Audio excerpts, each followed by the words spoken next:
Sport bikes are awesome, and by sport bikes, I mean real sport bikes, race replicas, the motorcycles built for the track to perform like the ones you see being raced on World Superbike and Supersport.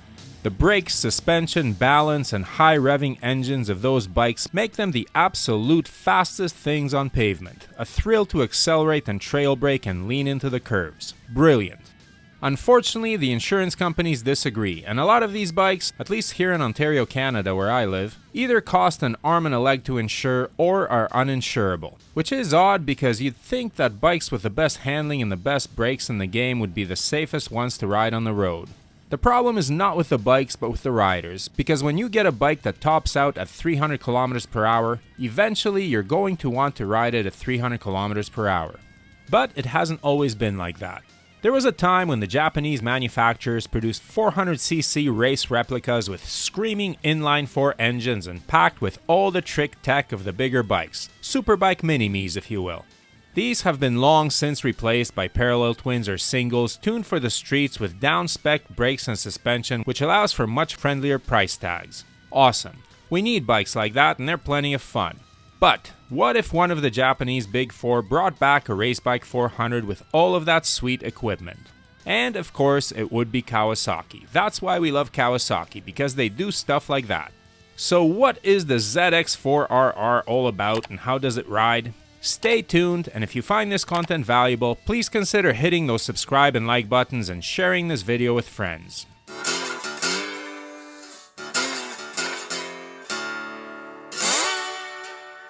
This ain't your big brother's Ninja 400.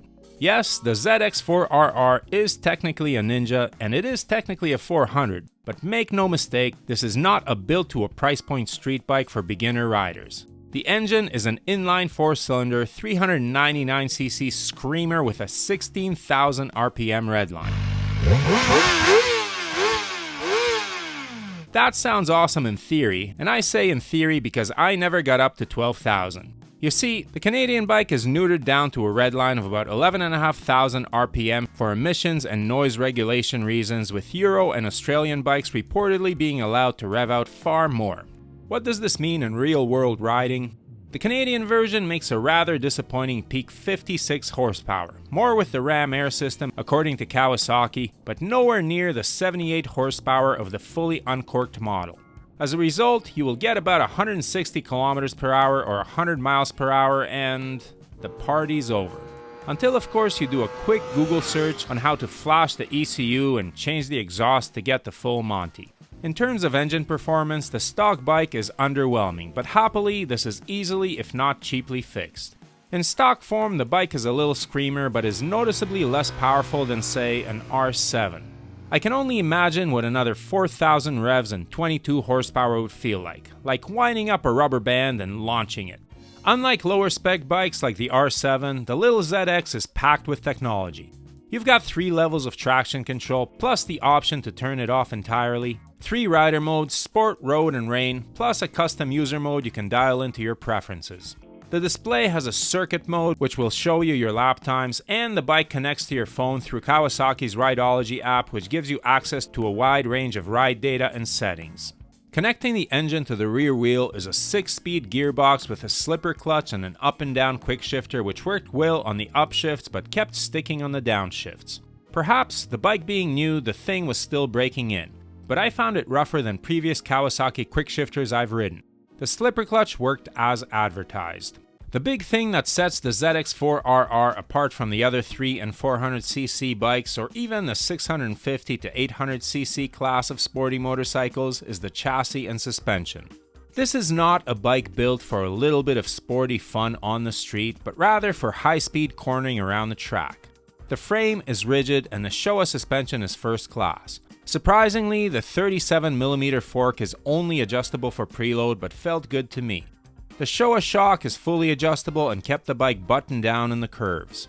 At 414 pounds wet, this bike is quite a bit heavier than the Ninja 400. 4-cylinder engines are more complex and heavier than parallel twins, but the suspension is more than up to handling the extra weight.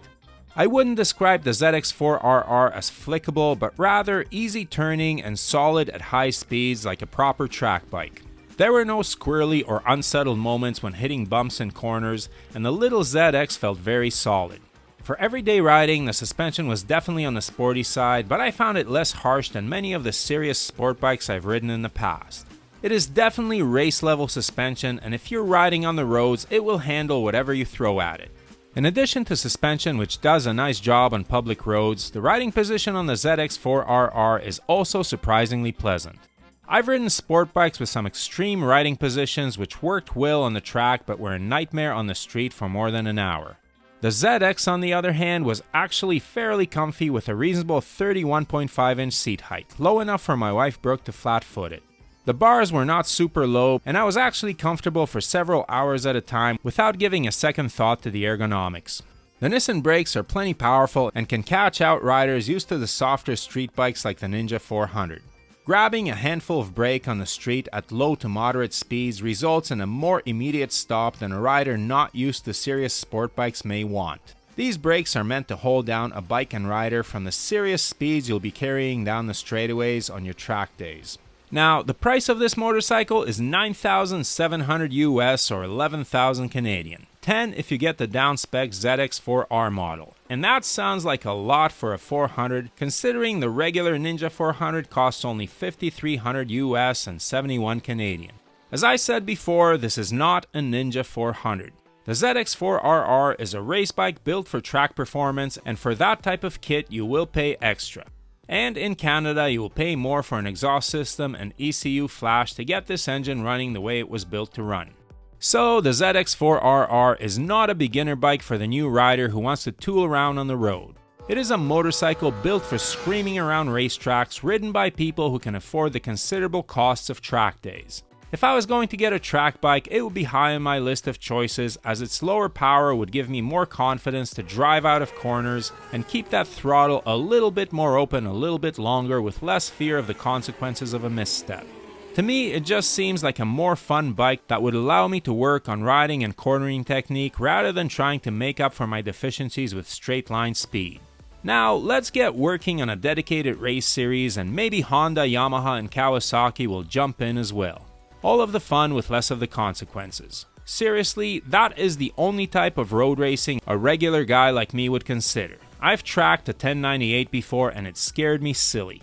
However, most racers want more power, and a 600 gives you 110 horses, while on 1000 you're approaching 200. So the question is, will the racer boy crowd want this motorcycle? It is most definitely a niche product, and most manufacturers have come to the conclusion that 400cc bikes are to be built to a price point which sacrifices some of the performance and meets Euro license requirements which limit A2 bikes to 47 horsepower, a very different philosophy to the ZX4RR.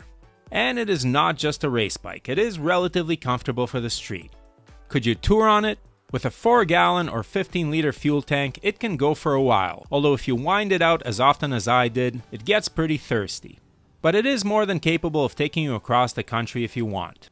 Where this bike really shines though is on the twisty roads. You don't need extreme speeds to enjoy this type of riding, what you need is good chassis and suspension. Check and check.